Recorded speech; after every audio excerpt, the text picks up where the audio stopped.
Welcome, everybody, to our first live stream of 2024. I know it's disappointing. If you're a Cincinnati Bengals fan, the Bengals did not make the playoffs, but they did finish with a 9-8 record.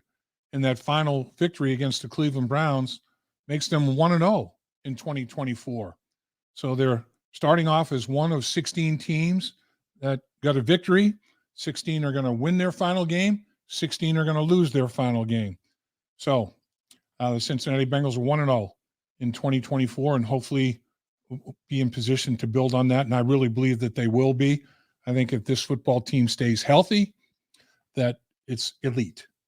It's very sad to me this year that the big three, Kansas City, Buffalo, and Cincinnati, those three teams have been fighting it out in the AFC the last couple, 3 years.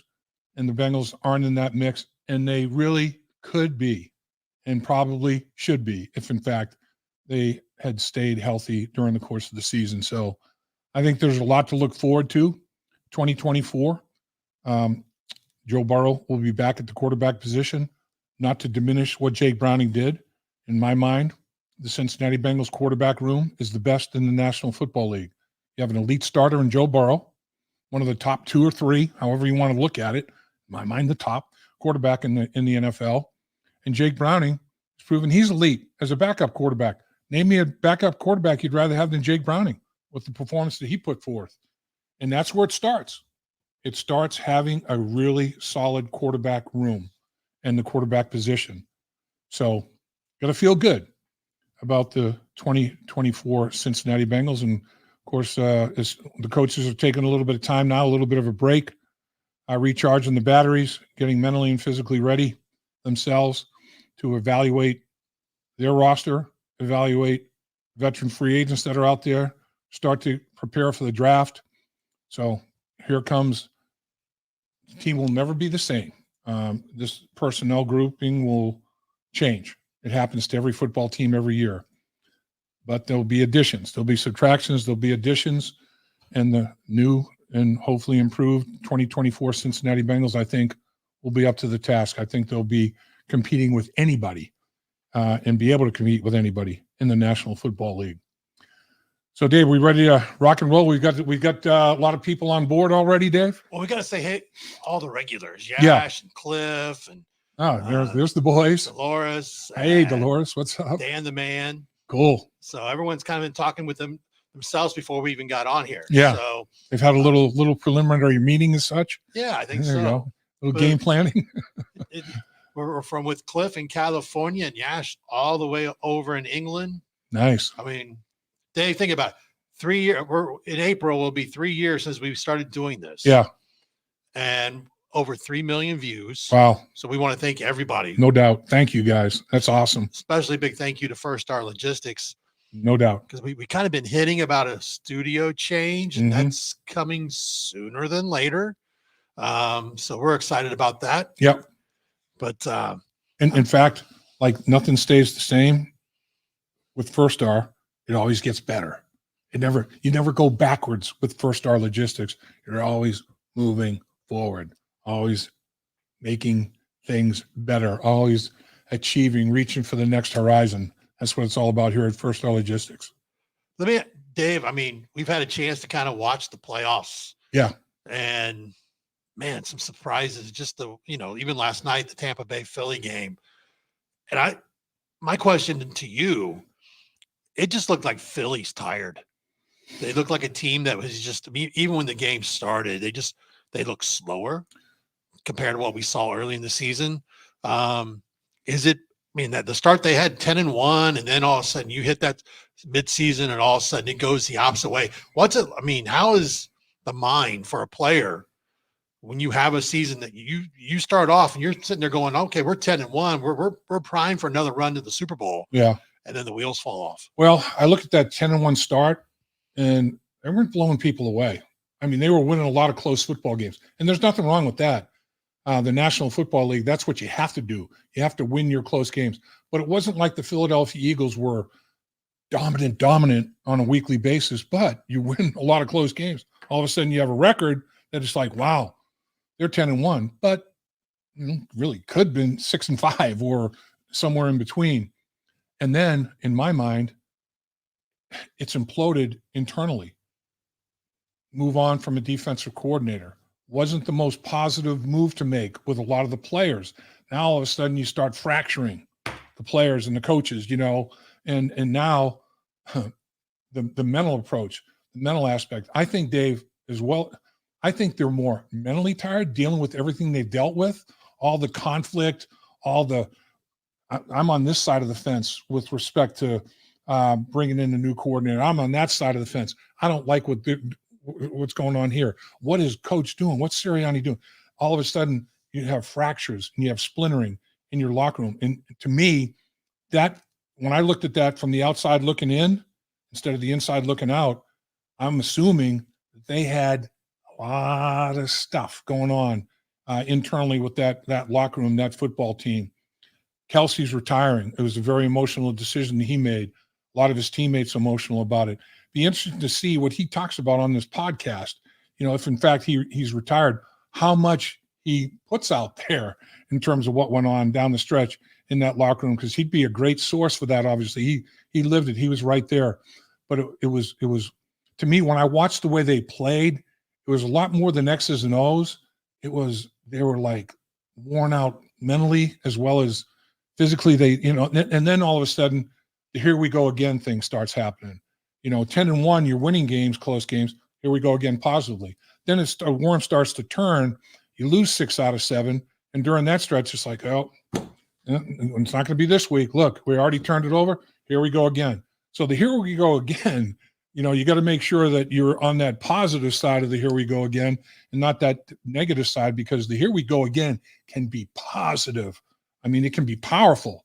It can be powerful both ways. And it can drag you down into the depths further, or it can lift you higher on the positive side of it. And I think that's what the Philadelphia Eagles experienced, both of it in the same season. It's crazy. But at the key time, December and January, when you want to be on the positive side of here we go again, they're on the negative, the dredges of here we go again, and they bowed out. And they bowed out amazingly underperforming. Dave, the biggest thing that's hit me in the playoffs this weekend, who the hell will tackle?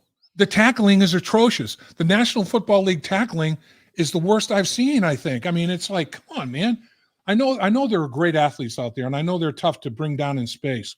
These guys are incredible athletes. But man, to whiff, and I mean, it's not just, breaking tackles is one thing, but whiffing when you have a clean shot on a guy.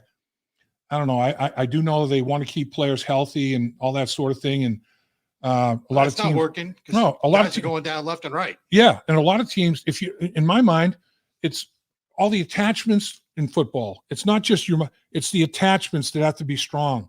And if you're not doing the push-pull things of football, and I'm not saying beat each other up, tackle and all that, but I'm talking about blocking, pull and pull. And instead of just, it's like it's shadow. Not any contact, not anything anywhere in the offensive and defensive line. Nobody's wearing pads. All you're doing is wearing helmets and underwear, underwear ball. It's like, I don't know. I think I agree. I think injuries are going to be an issue. And I do think finishing plays. I mean, that's the thing. Defensively, they're not finishing plays, because in those practices, it's not even touch. It's like they'll blow the whistle when people get around people and make sure that nobody gets hurt in a crowd. It's like, I'll tell you.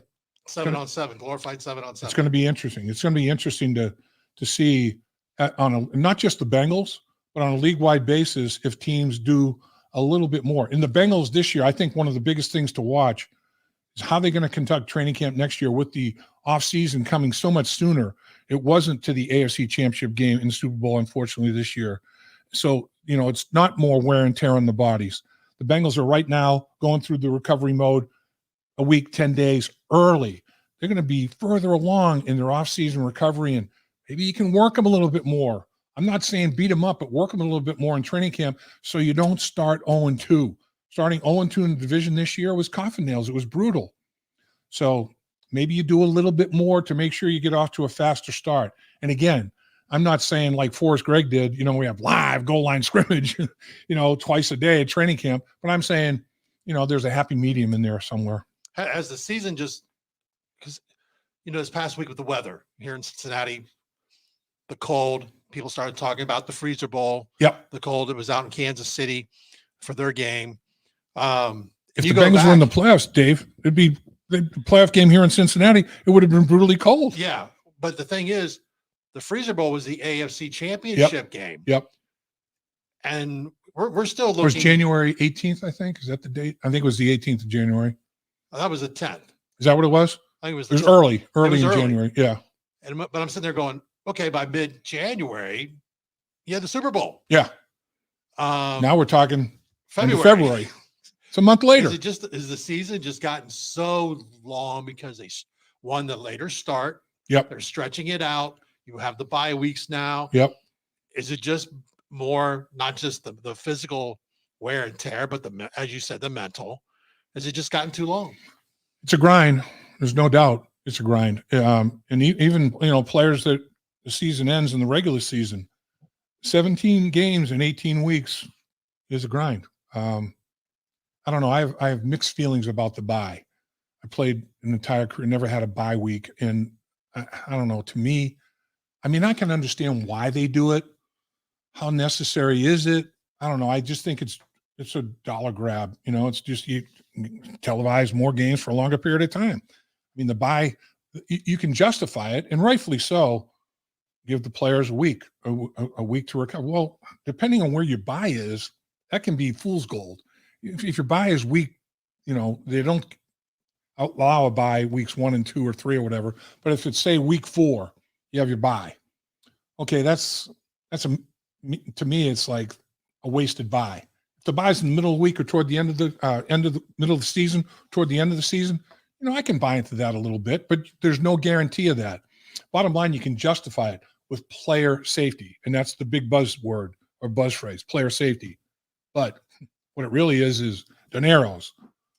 It's network cash. It's money to be shared by ownership and players. That's what it's about. You said the word money grab. Mm-hmm. I take it you had to buy a subscription to Peacock to watch the game. Yeah. My issue, 20-something million viewers. Well, that was my thing was, they made it out to be this big event. Yeah. And then afterwards, after it happened the next day, they're patting themselves on the back about how big it was. Right. And I'm sitting there going, come on, guys. You got everybody that at least bought a 3-month subscription probably. Right. I already had one previously before they did all this, but I think I think I put out on Twitter a couple of weeks ago during the college football games, be ready because this is what's coming, to where if you want to watch the college football playoffs, well, you're going to have probably a subscription to Amazon. You got to have a subscription to, this streaming, say Peacock. You're going to have a subscription to Paramount for CBS. You're going to have a subscription to Fox. You're going to have multiple subscriptions, and they're going to piecemeal each one of these games to where everyone's getting a piece of the pie. You're going to get nickel dimed, and it's not nickel dimed. It's dollared. If it's $35, whatever the heck it was, the deal they were providing for that to get. I think it was Peacock, like $29 for 1 year. Yeah, for a year. For 1 year, they took whatever percentage off, cut it in half, whatever it was.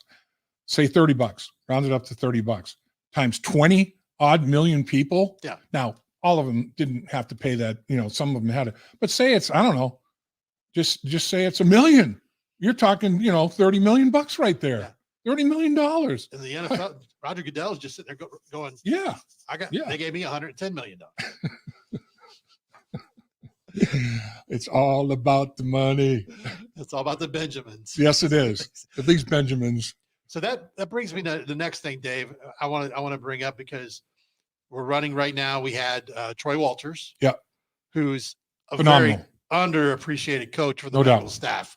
And Dave, the coaching staff, the offensive coach, every member of that offensive coaching staff talks about how undervalued and underappreciated he is. You need to watch that. He says there's still a mission here, but Dave, you bring it up, and the fact that we talk about Brian Callahan having these interviews. Said he'll have 4. Looks like he's got one today. He's got one on Thursday. He's already had 2. So by the end of the week here, he'll have Zoomed on 4 interviews for head coaching opportunities. If he gets hired by one, that creates a domino effect, right, in maybe more ways than one. Troy Walters could be a coach, could be affected because, I think everyone assumes that if that happened, Dan Pitcher, rightfully so, might be the next OC. It'll be one of those two. Yeah. Troy Walters, and maybe Coach Callahan, the head coach, says, "Hey, I want Troy Walters." Oh yeah, sure. And last year, Dan Pitcher interviewed with Tampa. I mean, there was a connection there, but it wasn't like the head coach. I mean, if you do a job, and Brian Callahan right now, we talked about it a couple of times with Brian during the season. This year, not only the development of Joe Burrow, but look what they did with Jake Browning. Every member of that offensive coaching staff, Zach Taylor, take a bow. Brian Callahan, his coordinator, is taking a bow with these interviews. People are saying, I've got a young quarterback. Look, Brian Callahan has been part of the development of Joe Burrow, and now Joe Burrow goes down, and look what they've done with Jake Browning. I want a piece of that. I have a young quarterback. I have somebody that I'd like a coach to be able to work with and develop. Not to mention the fact that Brian Callahan, Dan Pitcher, Troy Walters, all 3 of them have they can communicate their message about what they want done and how they want it done, and they can build relationships. And in my mind, that's the 2 most powerful things a successful head coach has to have in this era of the National Football League. So I think the Bengals coaching staff, even if none of them, if Brian Callahan or nobody gets a head coaching job, whoever does get the head coaching jobs is going to be talking to a lot of these assistant coaches about, I want to promote you to my coordinator. So Zach Taylor has been fortunate for a 5-year period to have that coaching staff stay intact. It's going to be interesting if there's internal movement, they're still intact, but you're going to be bringing somebody else in to replace somebody that moved on to be a head coach or a coordinator or whatever. So there's going to be some shuffling going on potentially within Zach Taylor's coaching staff for the first time since he's been a head coach here. The coaching you have to imagine Jerry Jones right now is contemplating what he's going to do with the Cowboys. Jeff Lurie has to be contemplating after what happened last night to the Eagles. And then you have those 2 wild cards out there without Bill Belichick having parted ways with New England and Jim Harbaugh coming off the national championship in Michigan. And Pete Carroll parting ways in Seattle. Does Pete Carroll stick around as a consultant? He said he wants to coach.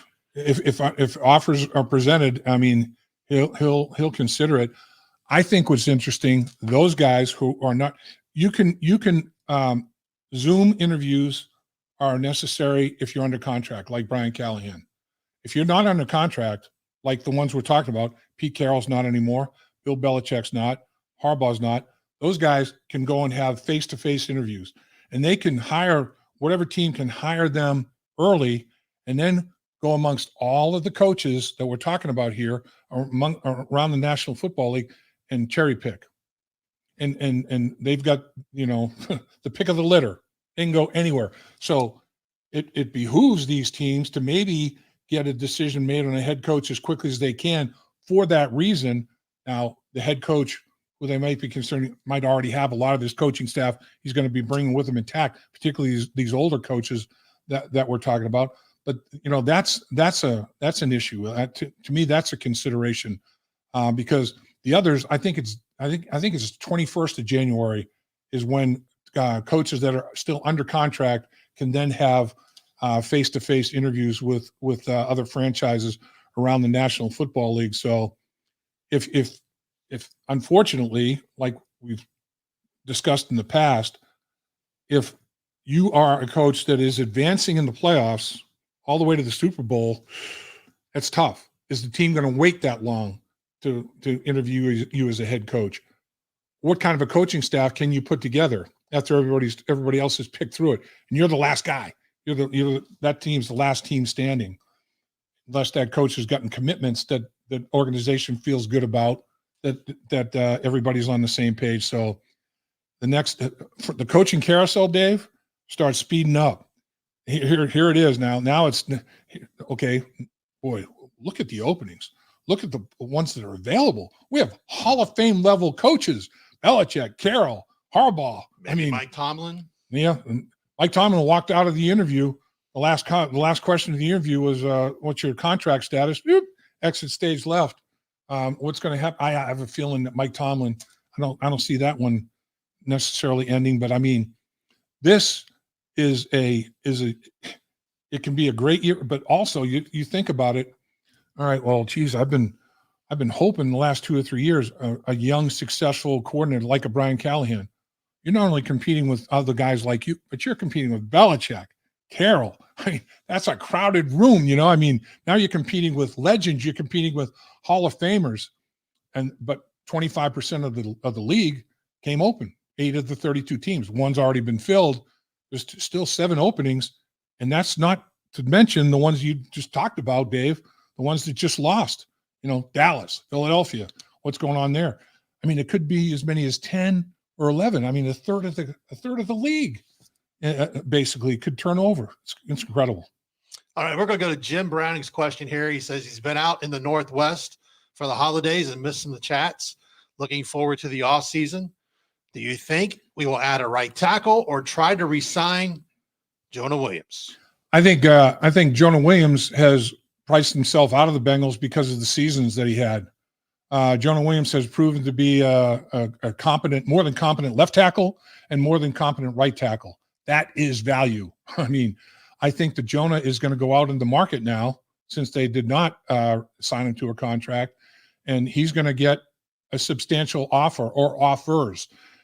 A lineman like Jonah Williams, like I said, if Orlando Brown had gone down to injury, Jonah Williams would have been the left tackle, and then they would have made an adjustment at right tackle.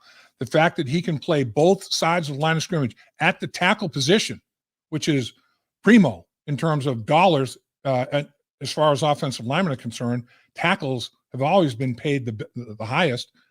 To be able to play both at an extremely high, competent level, your value just went whew. So I do think the Bengals are going to be in the market for a right tackle. I'm not sure they're going to be able to afford Jonah. I think they'd like to re-sign Jonah, but I'm not sure the way it's worked out here that they're going to be able to afford Jonah, and they may have to go in another direction in terms of veteran free agency or the draft. Welcome, David Webb, checking in from Greenville, South Carolina. Dan the Man. Florida teams after week 12, Jacksonville was 8-3, Miami 8-3, Tampa Bay was 4-7. Yep. It's all how you finish. The Bengals fans know that more than anybody. Yep. Strong Novembers and Decembers for the Cincinnati Bengals the last few years had put them in the playoffs. 8-3. You know, they were collapsed. Jacksonville totally collapsed. But who collapsed worse, Jacksonville or Philadelphia? Whew. Philadelphia collapsed in a shorter time frame, a more compressed time frame. But yeah, I agree with you. You want to be playing your best football in end of November, all of December, and January. There's no 2 ways about it. No question about it whatsoever. But you don't want to be 0-2 in your division to start the season, is my point. I mean, division games are critical. I mean, it's a huge tiebreaker. This Cincinnati Bengal team went 9-8. 1-5 in their division, 8-3 against everybody else. You know, you're showing records 8-3, but you got to take care of business in the AFC North, the best division in the National Football League. Clear cut, nobody can dispute it anymore. The first time a division has had winning records from every team in that division since 1945. It doesn't happen. The Cincinnati Bengals are going to get a 4th place schedule with a 9-8 record and just barely out of the playoffs. Get everybody back healthy. That 4th place schedule. Here you go. We're going to Dan the Man again. As an O lineman yourself, Lap, if Jonah leaves, do you favor bringing in an experienced tackle or a highly rated tackle through the draft? I think the experienced tackle, obviously you're referencing a starting tackle. How long in the tooth are we talking about with that starting tackle? I mean, are we talking about a guy? Riley Reef like type guy. Right. Are we talking about a guy that is on the market because he's got an injury history? Stay away from that. We're talking about a guy that's on the market because he's an 8-year player and his team can't afford to pay him like a Jonah potentially. So, I mean, there's all kinds of scenarios there. What's the reason he's on the market? What does his tape look like?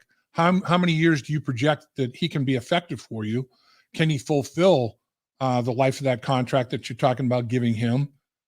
You know, and nobody knows. I mean, nobody is a genie that can, you know, foresee the future or whatever. But all of those things factor in. The deal with a rookie is you're talking about a rookie. You're talking about a guy that has probably tremendous physical skills if you draft him early enough. And there's great ones that weren't drafted on an early basis. You just don't know. It's a crapshoot. It's the NFL is a crapshoot from a personnel standpoint, period. But what's the aptitude mentally of this young rookie lineman? Does he, when you interview him and you put him on the chalkboard, does he understand concepts? Does he understand blocking schematics? How expansive is his knowledge? How expansive is his ability to learn additionally? I mean, all of those things have to be taken into account. So you have to, here's what I have from a veteran standpoint. Here's what I have from a rookie standpoint. Put it on the board. Here's the traits I like with the veteran. Here's the traits I like with the rookie, and make a call. I mean, I don't think that you can cookie cutter. It's got to be a veteran. It's got to be a rookie. There's a lot of variables, a lot of things you have to consider, and do your due diligence and work through and make a decision accordingly. Langston McGuire has his Super Bowl pick. He says Texans Lions Super Bowl. How about it? I'll tell you, who's playing better than their young quarterback? Well, one's a youngster and one has a chip on his shoulder about as big as a 2x4. I mean, Goff, of course, the Rams game was that big 2x4 chip. That one's being replaced. Now he wants to go as far as he possibly can in the playoffs, and Jared Goff is playing at a very, very high level. I'd like to see it, honestly. I mean, who's playing quarterback better than C.J. Stroud? Nobody. I mean, and I have to tip my cap to the Texans coaching staff. I mean, they have put together unbelievably outstanding game plans, accentuating the positives of C.J. Stroud, and he has rewarded them. I mean, it is like the mesh is like this between the offensive coaching staff and C.J. Stroud as far as game planning is concerned. What about Dan Campbell? Oh. I've had a chance. I mean, a couple guys on the Lions that I know from covering him when they were in high school: Taylor Decker, David Montgomery, right? One of my brother's former high school teammates work in off the field capacity there. But I mean, he came out, his halftime interview coming out of the halftime. Yeah. That was no BS. No, that man, he's real. He's real. He is. And that brings me to this question, Dave. Do you prefer to have a coach offensive minded or defensive minded as your head coach? What I prefer is a coach like a Dan Campbell. That's okay. That's an offensive, and he's not like an offensive guru. You know, he played the down and dirty, hand on the ground tight end where he was, you know, getting his nose bloody in the running game as well as running routes as a receiver. But he was a big physical, and he still is big physical horse. I think Dan Campbell is as good an example as what I talked about. Two things you have to have in a head coach is a guy who has an ability to deliver his message. And Dan Campbell can deliver a message. He had the hair on the back of my neck standing up on that, you know, interview coming out at halftime. I was ready to put my hand on the ground at over 70 years old and give him a snap or two. And he is a relationship builder because, like we talked, he's real. There's not a phony bone in the guy's body. His players would go through hell in a gasoline suit for Dan Campbell. I mean, that's the kind of guy you want as a head coach. You want somebody who can deliver his message and rally the troops. And then lean on your coordinators. You don't have to be an offensive or defensive guru wizard. But you better find one, you know, to take care of and control and put together game plans for your offense and defense. And I love Dan Campbell. I love everything about the dude. I think he's awesome. Papa Bengals. The key is Joe. If he's healthy, they don't start slow? Well, Joe, you're right. Joe started slow because he wasn't healthy, and the Bengals started slow as a result. Joe was a statue. Joe could not move. Joe was a sitting duck. And the numbers they put up against the Cleveland Browns were ridiculously poor. 2.6 yards per play, 6 first downs, 2 rushing, 3 passing, 1 by penalty. I mean, you can go on and on and on. Not a red zone snap. They only had 3 snaps in Cleveland Brown territory the whole game. I mean, so you're right.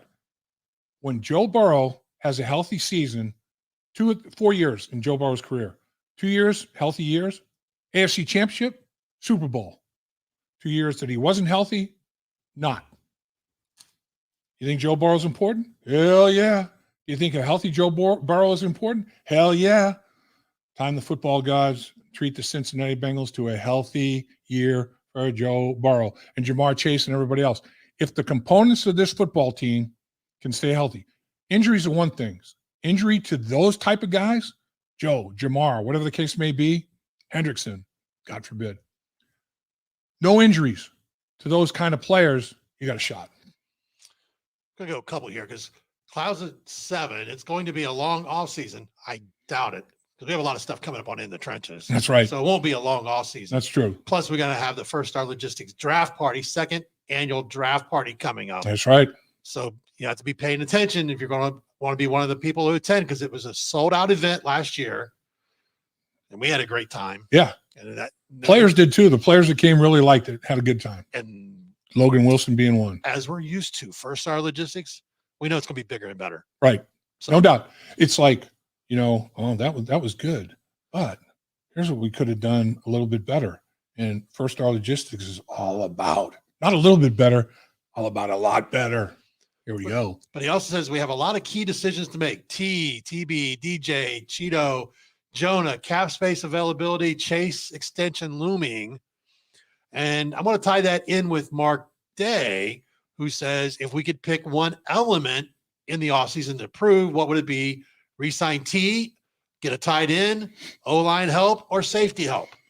Well, I think from a safety help standpoint, they've made the commitment with the young players, and the young players are made of the right stuff, and the young players are young, and you go through growing pains. I think they feel good about the future at the safety position with their young players. Do they feel good about the way they played this year necessarily? No. Was it a growing year on that back end? Yeah. Do they need to be able to make sure that they can diagnose and communicate more quickly? Because it all starts from the top down, and Logan Wilson turning around looking for a call. It's like, what the heck? Give me something. Silence is deadly. Being able to communicate from that back end to each other on the back end and then down to the linebacker level, all of that's key. Now, if there's a safety that's the best player on the board in the draft or in free agency, they'll draft him or try to sign him as a free agent. There's no question. I'm not saying that they're not going to address the position, but I don't think like in the early rounds necessarily. Offensive line, potentially. And it all goes hand in hand like we were talking about what they do in free agency. They're going to list their needs, once they all get together, player personnel, coaching, ownership, all of it. They're going to list their needs on a priority basis. And how do you address them? This one might be addressed by free agency. This one might be addressed by the draft. If not, it's going to have to reverse. So you don't know. You can't say that in the draft, I'm taking him, and him. It's impossible. But offensive tackle, like we said, I doubt that Jonah will be returning. If they don't address it in free agency, they'll definitely address it in the draft. They may address it in both, but maybe not as high a draft pick if they address it in free agency. So all these things are connected. I mean, they all intersect somewhere. Tight end, if Tyler Boyd does not return, and it looks like he's the one of the big three that probably won't be returning, now it's like, okay, well, you don't have your big three anymore. Does a tight end, receiving threat tight end, become bigger in the equation because you're down a guy? Or do you feel good about the young players you're developing at the receiver position? One of them is going to step up as that number 3 guy, and you'll still be a 3 receiver offense potentially. Which way do you go? Do you get a receiver? Tanner Hudson is a damn good receiving tight end. Joe Burrow likes him. The Bengals like him. He's performed. Joe Burrow's looking forward to having a full training camp with Tanner Hudson because Joe didn't. Wasn't able to work with Tanner Hudson like Jake Browning worked with Tanner Hudson. Jake Browning and Tanner Hudson had a nice connection. Joe Burrow's looking forward to that type of connection. And maybe, at that point, a tight end, where do you consider him in the draft? How high? A veteran free agent. Okay, do we invest some of that salary cap, $60 million on a big tight end prospect? Those are prioritized. There are decisions. When one's made, something else moves up. It's a puzzle that never gets fully made. It's a puzzle you're always trying to put together, and you're always maybe one piece left, and you get the puzzle put together as best you possibly can. I do know one thing would not shock me. A deal gets done with T. Higgins because Joe Burrow basically said at the last press conference, I structured my contract with bonuses and deferral money or whatever to make sure there was going to be money to sign T. Higgins. If they don't sign T. Higgins, it's going to be an issue with QB1. You don't want to do that. I mean, I think they're going to make every effort they possibly can to get T. Higgins signed. Joe Burrow talked about T. Higgins. He is what you want in a Cincinnati Bengal. He was so effusive in his praise of T. Higgins, and rightfully so. He's a freak. He's a talent, freak in a good way. He's a physical phenomenon freak is what I'm talking about. Joe Burrow loves to throw the football to T. Higgins, loves T. Higgins as a person. He said he exemplifies what the Cincinnati Bengals are all about. I structured my contract to help in that regard. Let's get it done. But like you said, Jamar Chase is on the horizon as well. There's only so many dineros to go around. Got to get figured out. Unless the NFL keeps bringing in those $110 million deals for things like Peacock and keep raising the salary cap. You're right. But also, I mean, that brings it back to Troy Walters. That is up. That went up last night. And he talks about where he feels Jamar Chase is at in his development. Yep. That T. Higgins is just starting to scratch the surface of his development. Also talks about Charlie Jones and Yoshi. I mean, he breaks down guys. So if you had a chance, go watch the Troy Walters interview because he goes into all of that. And Troy knows of what he speaks. Yes. Great receiver at Stanford, receiver in the NFL for like 8 or 9 years with the Indianapolis Colts, played with a guy named Peyton Manning. Troy Walters knows of what he speaks. He knows of what he sees. And for him, very honestly, to say, there's meat in the bone. Jamar Chase can improve his route running. He said, this is just a little, I guess, foreshadowing of the Troy Walters interview, but this was interesting to me. Check the whole thing out. He is unbelievable. He is a football savant. He really is. He said, when I go and to the college campuses and talk to the receivers about who's the best route runner that you think in the National Football League, who's the guy, and they'll talk about Justin Jefferson. He said, no one's mentioning Jamar Chase's name. I want to go to college campuses and have these receivers say, boy, Jamar Chase, unbelievably precise, outstanding route runner. That's his goal for Jamar. T. Higgins, there's a lot of meat in the bone, literally and figuratively, with T. Higgins. I mean, they have not peaked. They're still climbing. And look at what they've done, but there's room left to peak. It's exciting, man. Ken Cincy USA, in reading about salary cap, where do you see Sam Hubbard in the Bengals plans? I see Sam Hubbard firmly entrenched in the Bengals plans. Sam Hubbard played the last 7 games of the season on one leg. Sam Hubbard, on the Wednesday after the season ended, went in and had surgery for a high ankle sprain. High ankle sprain, tibia and fibula pull apart. All the soft tissue is damaged. Sam Hubbard sucked it up and played every single football game, 7 games, on an ankle that needed surgery, the tightrope surgery procedure, as soon as he was done playing. Sam Hubbard was limited, minimized what he could do physically because he was literally on a pogo stick. He was on one leg, one good leg, going against these beasts in the offensive line and doing what he was doing, still playing at the level he was playing at. Sam Hubbard is a cornerstone piece of this franchise on the football field, in the locker room, in the community. Sam Hubbard is the man. Not bad for a lacrosse player. Yeah, pretty good lacrosse player, no question. All-American at Notre Dame. That dog will hunt. I still have the interview I did with him. He was in high school at Moeller. Yeah. And it was a week 1 of the high school season. And Dave, he was a safety and then a linebacker before he Right. moved to D-line at So Moeller. He played safety. After the game, I went up to him and I said, how does it feel to be a top football prospect? Because no, I'm committed to Notre Dame. I said, not for long, young man, not for long. I still have No that doubt. interview. And to Ohio State he went, man. How about that? Notre Dame and lacrosse, Ohio State and others. I mean, and that's just like one school we're talking. We're talking about Notre Dame and Ohio State, 2 of the best programs in each sport, man. Yeah. Crazy. So Dan the Man brings it up. Enjoy your dinner with the Week 18 winner. That's happening this week. Tonight, yeah. Tonight. Just know that everybody on here would love to buy you a beer and talk Bengals football. Thanks for the shout out. Appreciate it, Dan the Man. We appreciate you guys. Yes. Again, we talk about First Star Logistics and the giveaways. The last giveaway, Week 18, was the dinner with you, Malik Wright, at Jeff Ruby's establishment.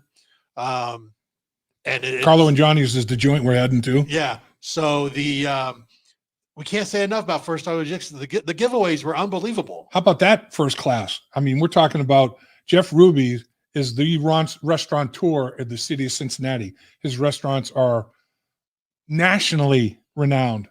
That's where First Star Logistics goes to take prize winners. How about that as an example of commitment? Yeah. And then the other prizes they gave away, the kegerator, the jukebox, the NFL Blitz arcade, Bengals theme. And good stuff. The PS5. I mean, it was crazy. Yep. But we love you guys. That's First Star Logistics loves you as well. And we appreciate each and every one of you and the loyalty. I mean, you guys show up for us all the time, and that's never taken for granted. Believe me, Dave and I are very appreciative of that. We're going back to Jim Browning. Does DJ Reader come back? That's a big question for everybody. Felt so bad for DJ. We've had him on In the Trenches many times. Great guest. We love having him on. And this was a money year for a guy like him to get that last big contract, and to see that injury puts him out there where maybe they're a way for him to stay. Well, the thing is, your heart breaks for him because of the timing. Like you said, Dave, he is the premier run defender, interior defensive lineman in the National Football League. Pro Football Focus had a higher rating for DJ Reader than Trey Hendrickson at the end of the season. Had DJ Reader rated a little higher as a defensive lineman overall. That's because of DJ Reader's excellence in stuffing the run. Trey Hendrickson obviously is an edge rush guy extraordinaire. You know, the problem for DJ is this type of injury, a patella tendon rupture. It's happened in both knees.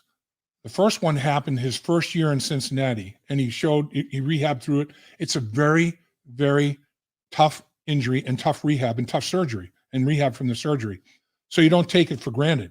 He rehabbed beautifully, played at an unbelievably high level. Then it happens again. Now he's 32 years old, 32, 33 in that range. Will the rehab go the same? Will the surgery go the same? Will the rehab go the same? All these questions on a contract year. Now, the silver lining, and this is unfortunate for DJ, but fortunate for the Bengals, maybe a lot of teams back off. I can't justify maybe giving DJ Reader the money that I was thinking about giving him because he's in his 30s and he had this significant injury and he had one to the other knee as well. I don't know. Can I do that? The Bengals may find it easier to compete to keep DJ Reader for another contract to finish his career here than before the injury when he was playing at such a high level. Because other teams around the league, they might hear what a great leader he is, how much of a positive influence he is in the locker, but the Bengals know it. The Bengals know DJ Reader, the human being, not just DJ Reader, the football player. So unfortunately, from DJ's standpoint, it might not be as big a hit that he's going to be going into the market to get, but he might be able to get a bigger hit from the Bengals than was anticipated because of the factors we just talked about. Brings us to Jacob Browning. Do we draft D-line round 1? Hey, if there's an edge rush guy that is there at number 18 that the Bengals can't believe is there at number 18, you better believe they're gonna pull the trigger. Yeah, I mean, everything's available.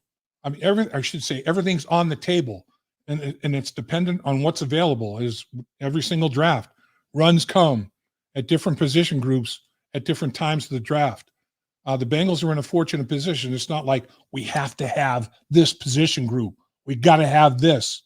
If we don't get this, we're cooked. We're done. They're not in that kind of a mindset. They're not. So they can let the draft come to them unless they want to move up. If there's somebody that they covet, be it an edge guy, be it whatever, and he's sliding, try to move up and get him.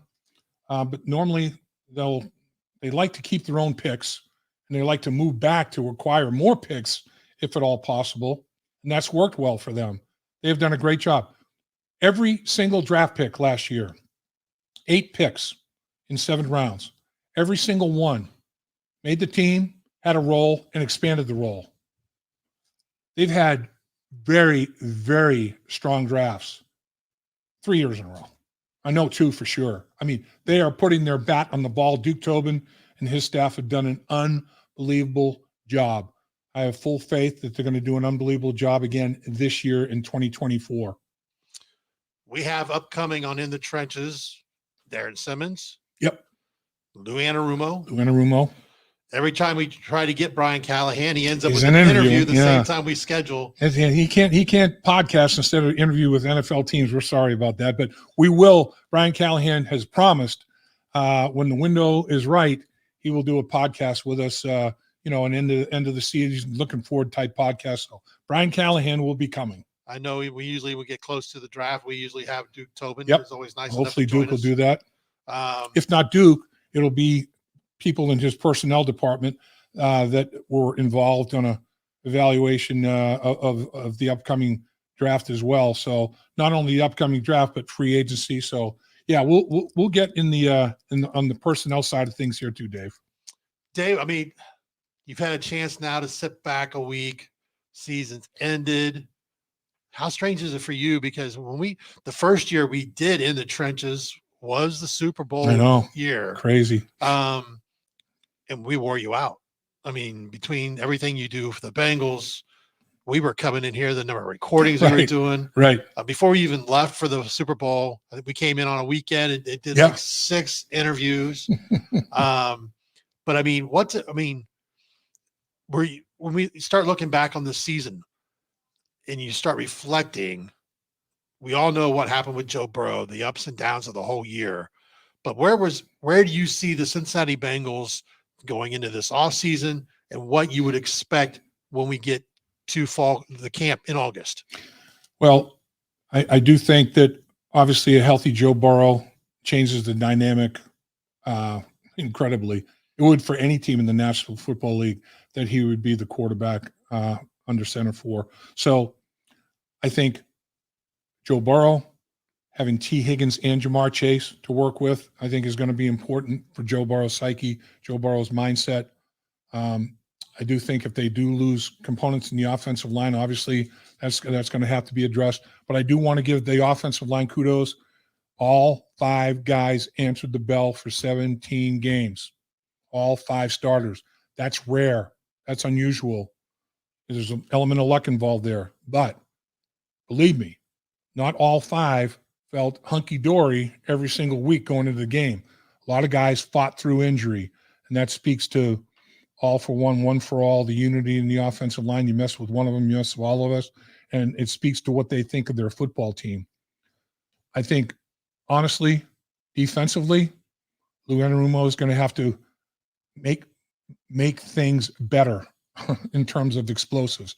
If I had to pick one thing that in my mind the Cincinnati Bengals are not competing this weekend in the wild card playoff round is explosives. They gave up so many plays.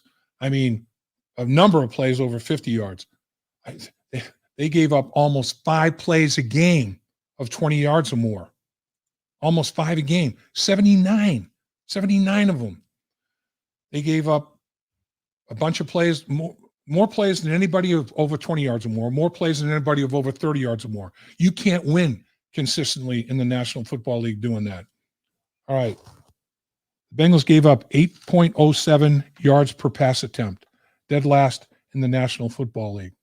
The Bengals finished 31st, giving up 374.6 yards per game. They gave up 6 yards a play, dead last in the National Football League. They gave up 4.7 yards per rush, 30th in the National Football League. They gave up 126 plus yards rushing, 26th. Remind you, there's only 32 teams. They were 28th in passing yards allowed, 26th in rushing yards allowed, dead last overall in yards allowed. They were in the middle of the pack, pressuring the quarterback with 44 sacks. Takeaways, saved them. Takeaways and red zone execution saved the Bengals defense from the Bengals making the Bengals have a losing season instead of a winning season. Takeaways were huge. They had 12 possessions inside the 20-yard line where the opponent did not score a point, most in the NFL. That's like another takeaway. So you're amongst the league leaders in takeaways. You are the league leader in 12 stops. So that's 12 additional takeaways. The Bengals had 26 takeaways. They only had 16 giveaways, tied for fewest in the NFL. They had 26 takeaways, which is pretty good. Add 12 on red zone stops. Add 12. Now, you can't because some of those were takeaways. So maybe add 6. Now you're up over 30. I mean, fourth down stops. That was another key. And a lot of those happened in the red zone. They were tied for 8th in fourth down conversion percentage, 7 of 15. They allowed less than 46.7%, tied for 8th. A lot of those were in the red zone. So that's what saved the Bengals defense. Takeaways and red zone stops. They're going to have to be better on a snap-by-snap basis, not give up explosives on the back end. The young secondary will be a year older. They'll have a year experience under their belts. Reflect on it. Be self-critical.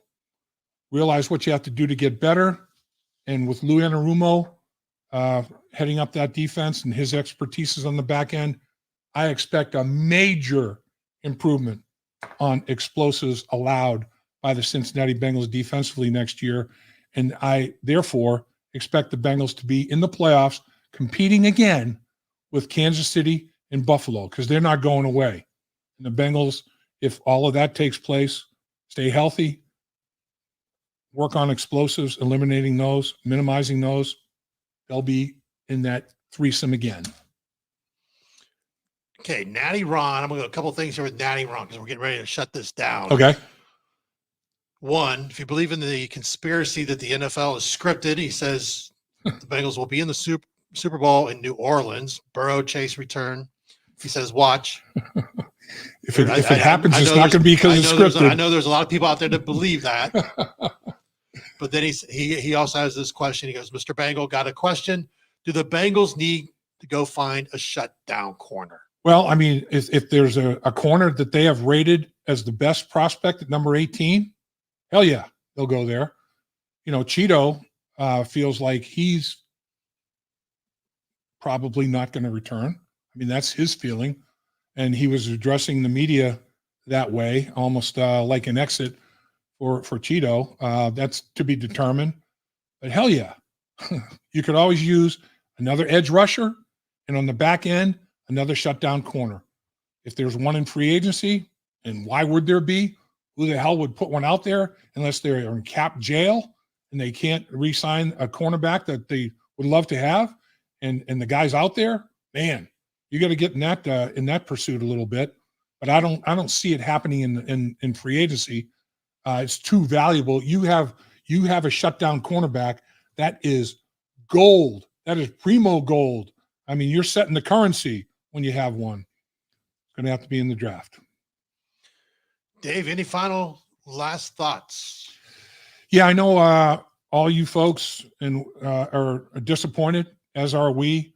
We thought we'd still be working. We're working, but we thought we'd be doing podcasts post-game calls. Yeah, based on everything around the season continuing, having some postseason action. And it's easy to get spoiled that way. You know, I mean, you go to the Super Bowl and you go to the AFC Championship game 2 years in a row, and then all of a sudden it's like, man, your expectations change. But honestly, looking at the character of this football team in terms of how they handled injury, how they handled disappointment, how they showed resiliency, this locker room is made of the right stuff. And that is as important as anything when you're putting together a football team. They're resilient. They care about each other. They trust each other. They believe in each other. The Cincinnati Bengals are going to be back. So I know it was a disappointing season, but with that said, 3 winning seasons in a row. That's why that Cleveland game it's bigger than you think. I'm telling you, going into the offseason with a winning record is much better to digest. You don't like the taste of not making the playoffs. That's a bad taste in your mouth. You don't want to swallow it. But if you had a winning season and you had a winning game, the last game of the year, you still don't swallow it, but you can chew it a little longer, before you spit it out. So that's where the Bengals are right now. And I do believe, from what I saw in that locker room when they were all exiting each other, every single one of those players has made a commitment to come back better when OTA start. I think the coaching staff has made a commitment to bring better programs, game plans, everything necessary to make the football team better. Everybody has committed to improving themselves individually, which will collectively then improve the football team. I think you're going to see a hell of a product next season, and I'm excited about it, Dave. I'm excited about the new studio. Yeah. We keep talking about that. I've had a chance to see a little bit here and there, gone over to the building. Really excited. So that should be happening hopefully sometime next month. And you do know, like we've been saying, first star means first class. First star equals first class. Whatever they do, First Star Logistics does it right. That studio is going to be state-of-the-art, primo. Can't wait. As we mentioned, we have Louis Anarumo. Yep. Make sure you go check out the Troy Walters one. He's awesome. I had a chance to, I'm the one that edited the video. I mean, trust me, he gets into details of what you want to know. He's good. He has a very, very bright future. The Bengals are very fortunate to have him at the level they have him as a wide receiver coach, because you talk about a guy that's overqualified. I mean, not to say that, in a negative way. It's like the Bengals have to consider themselves so fortunate and so lucky to have a guy his caliber coaching the wide receivers, because his capabilities are vastly bigger than that. Not to say that that's not an important position, but he is unique. He's a special dude. And prior to doing the live stream, we had Jake Browning. Mm-hmm. Yep. I'm not going to say what he said, but I know every time you come in the last week or so in the First Star Logistics, someone stops you and asks you about Jake Browning's contractual future with the Cincinnati Bengals. And he answers that. He does. So when that comes out, you want to see it, because we're not going to give it away now. You got to go watch the video when it comes out. But I will say, it's not bad news. It's good news. How about that? It's good news. Yeah. But there's details that you want to catch. Yeah. So we want to thank everybody for being with us in this live stream. We always have fun doing them. And your participation is huge in why we do them. Yep. And the fact that you guys have been with Dave all these years, and now we're, like I said, come April, be 3 years total, over 3 million views, over 1 million audio downloads. We just look to get bigger and better, and we hope you guys continue being with us. And again, we can't thank First Star Logistics enough for everything they do for us. People do not understand when they see the First Star Logistics up everywhere. We have no problem with that, because without them, we would not be sitting here doing In the Trenches with Dave Lapham and the other shows that are being produced with Malik Wright, and who you'll be having dinner with here a little bit later tonight. And also with Joe Goodberry, Bengals on the Brain. Gives you a little bit of a diversity, not just from Dave, but other things, little different inputs of what they look at and what they talk about. But for Dave Lapham, this has been Dave Burke. Thank you for being with us. And again, check out all the stuff on Dave Lapham in the Trenches, presented by First Star Logistics. Dave Lapham here, and every day I am grateful for my experience to have played professional football. As a player, I realized self-motivation, leadership, and appreciating your teammates are key. At First Star Logistics, you can use those same attributes to create the life you want for you and your family. Build your future by working hard like I did. You'll see results both on and off the field. Call First Star Logistics today and be part of our winning team.